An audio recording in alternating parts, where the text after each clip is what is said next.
Welcome to the Psychedelic Talk Radio Show. I'm your host, Sunfire Sound. Because this is a brand new show, so we can get to know each other a little bit, I figured I would start this off with why I love, respect, and appreciate psychedelics so much, how they've had such a profound impact on my life, and tell you about my first experience.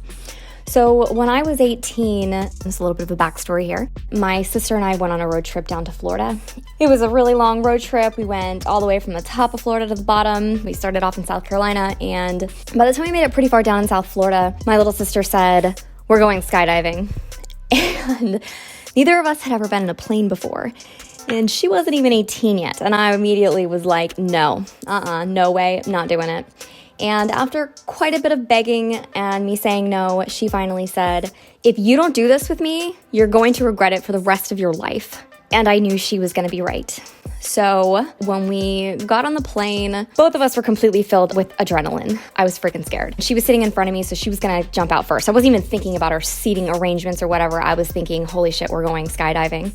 So we're in the plane, and as soon as the plane takes off, I was just amazed that we were in a big, giant thing that was really heavy, that was floating. I mean, we were in the air floating. So I'm looking out the window in shock and amazement and awe. And then the door opens up, and I was like, oh my God, we're gonna jump out of this plane. So we get up there, and all the people that went skydiving, like, constantly were over to our left. They were all like huddled down. Like, I don't know how to explain it if you've run skydiving, but people do this like all day. They get like passes and they just jump out of planes all day. It's crazy. So they all ran and jumped out first, and then we start to go. My sister's in front of me, and she gets to the doorway, and she turns to look at me, and right before she turns to look at me, they fall out of the plane, and I was like, oh my God, you just let your little sister fall out of a plane, right? So I'm going through all this like mental conundrum of, what's going on, and then I get to the doorway, and oh my God, I was just staring down at the earth like, oh my God. And we had gotten too far away from the landing pad, so we were told to wait so that the pilot could turn around and we could get closer back to like the base. So I sat there in that doorway for quite a while and got to take it in, and like, it was exhilarating. It was like, oh my gosh, it was quite an experience. And then we jump out, right? And that was the craziest thing I had ever done. I've never felt that kind of emotion, that kind of excitement and adrenaline, energy, and like heart pounding, like I'm alive, I hope I stay alive kind of feeling. And then, I get down to the earth, and my sister runs up, and we talk about the experience and whatever. And I don't know if it was that night or if it was the next or maybe the following days, but at some point I started to think, that was the most exciting thing that's ever going to happen in my life.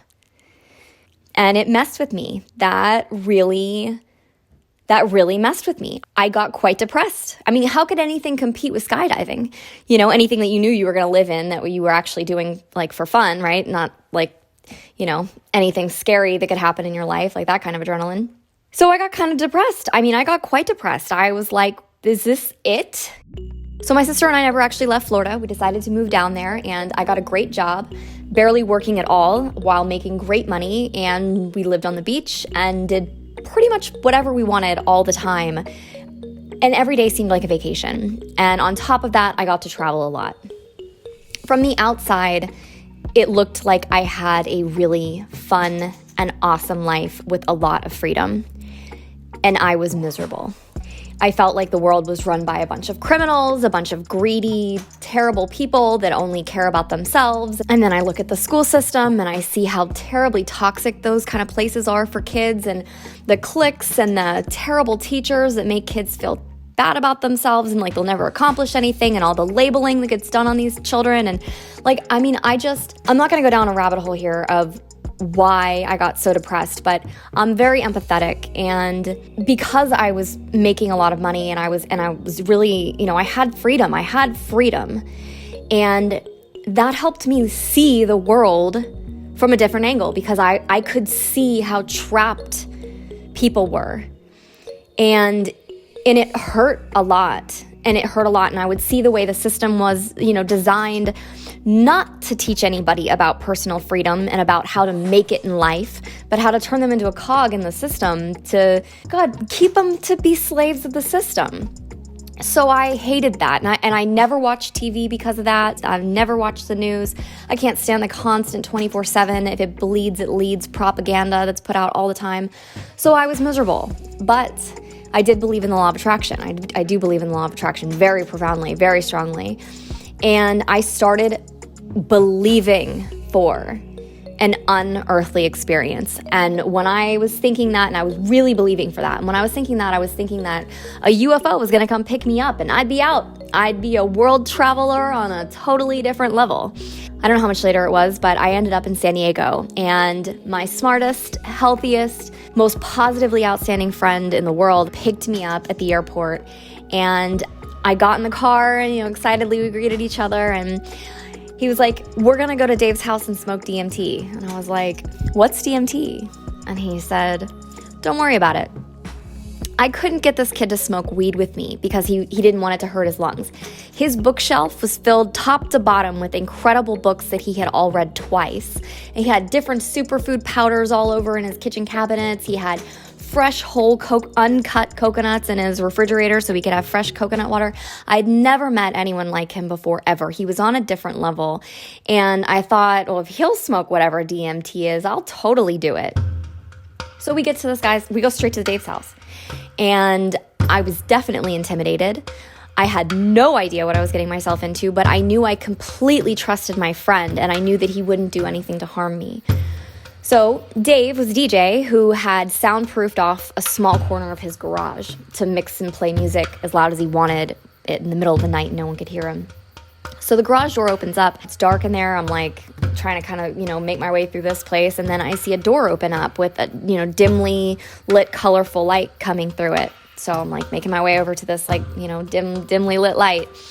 And when I get in there, it was a small room made of it had the silver lining on the walls, and it was really, really cool and really pretty. And there was a big DJ set up there in the middle, and there was another guy in there that was massive. He literally could play like the Incredible Hulk. Like, he was a big, muscular dude. And I totally trusted my friend, so I was like, take a deep breath, chill, it's all good. He introduces himself, really, really nice guy.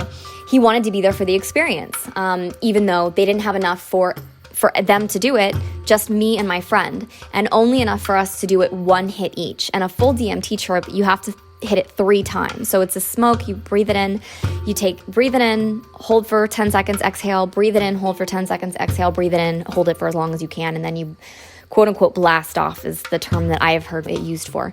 And this is how I've been told to take it, okay? So do your own research, obviously, but this is how I did it, and this is how I've done it every time ever since. So this guy sits down in front of me, and he goes to light this, and he tells me, after the smoke starts to come up, I'm going to tell you when, and then you're going to slowly breathe it in, and then, he told me the process, and I was like, okay. I have since learned that DMT, it's the top of the mountain when it comes to psychedelics. I mean, it's the pinnacle. They call it the God molecule. And humans don't have a language for it. We can't explain what happens in that world, but I can try. So he lights this, and sitting right in front of me, and almost immediately after I start breathing it in, I notice his skin starts to turn this deep bronze color, and I can see the lines and stuff forming on his face. I can see everything on his face, every pore on his face.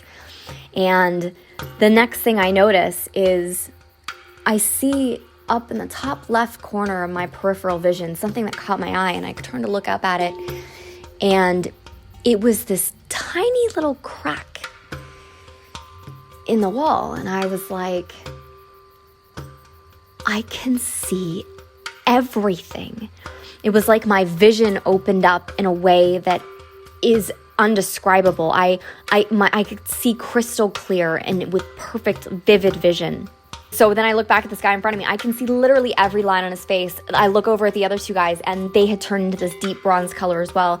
And I started to get this feeling that I was in ancient Egypt. And right then, the walls turned this deep red color, and the floor started to slowly drop out, and then the walls started to expand. It was so real. it was so real. And I look up and like, I don't know if you've ever seen like a border around the top of the walls, like right below a ceiling before, but imagine looking like at your ceiling, right below the ceiling on the wall, all along the wall, completely around the whole thing. I saw ancient Egyptian hieroglyphs on the wall, and they were dancing. I can remember feeling like it was a language almost, like if I knew what they were doing, if I could understand that, I would be one of the most enlightened people alive. The guys, they were like, close your eyes, because you see totally different things when you have your eyes open than when you have them closed. So I did. I closed them and I saw the most vibrant and like brilliant, beautiful neon colors and these incredible patterns and shapes and sacred geometry looking stuff everywhere. And the experience was over so quickly, and I wasn't ready for it to end. I was like, oh, wait. I was like, can I have one more? Like, it was so fast. I mean, a full DMT trip is 15 to 18 minutes max. It's not a long experience. So me only having one hit, it was like 5 minutes maybe. I mean, it was very, very short. So they were like, we're sorry, we told you we don't have any more, but we're working on it, and it's not gonna happen tonight, but we'll get it soon. I left there with the greatest sense of wonder and curiosity and excitement and joy than I had ever had before. I was actually looking forward to the future and learning more about the universe and discovering more magical things that might be out there. I mean, if that existed, and I had never even heard of it before, what else could be out there? I mean, even if that was the only thing that I explored for the rest of my life, what was in there? What was that? I honestly felt like that trip saved my life because I felt like I became a completely renewed human being that day with new feelings towards life that I can't even explain. And I've done tons of trips since then, and I could talk about this forever, but that was my first experience that completely transformed my life. And I wanted to explain that because I want you to know why I'm so passionate about this from a personal standpoint. And outside of a personal standpoint, I've seen what it's done for other people. I've seen the transformations. People that have had significant amounts of trauma just melt away through psychedelic therapy. This is not some kind of like hippie, let's go party kind of thing. This is like a, hey, let's transform our lives kind of thing. Let's open up our minds and our hearts to an entirely new existence that we had no idea was there, that is magical and healing and incredibly, deeply profound and moving. And we'll get into that later. I wanted to let you know my first experience though. That was my first experience. I hope that you enjoyed this. If you're listening on YouTube, I would love it if you would leave me a like and if you would subscribe if you haven't, if you'd like to hear some more of these. Because this is my story, right? But I want to go deep into the science behind this, the studies, I didn't have like a deep amount of kind of trauma in my life. I had a great childhood. I was very, very lucky and blessed. But I was bored. I was depressed. I was like, what are we doing here? What is the purpose of this? And I needed mental stimulation. I needed something more. I needed to know like that there was more to life than what I could see. And there is so much more to life than all of us can see. And I would love to help open you up to that world. So I'm gonna do my best to try. So I hope that you enjoyed this. If you did, please let me know. And that's it for now. To higher consciousness, love, enlightenment, and beyond. Ciao.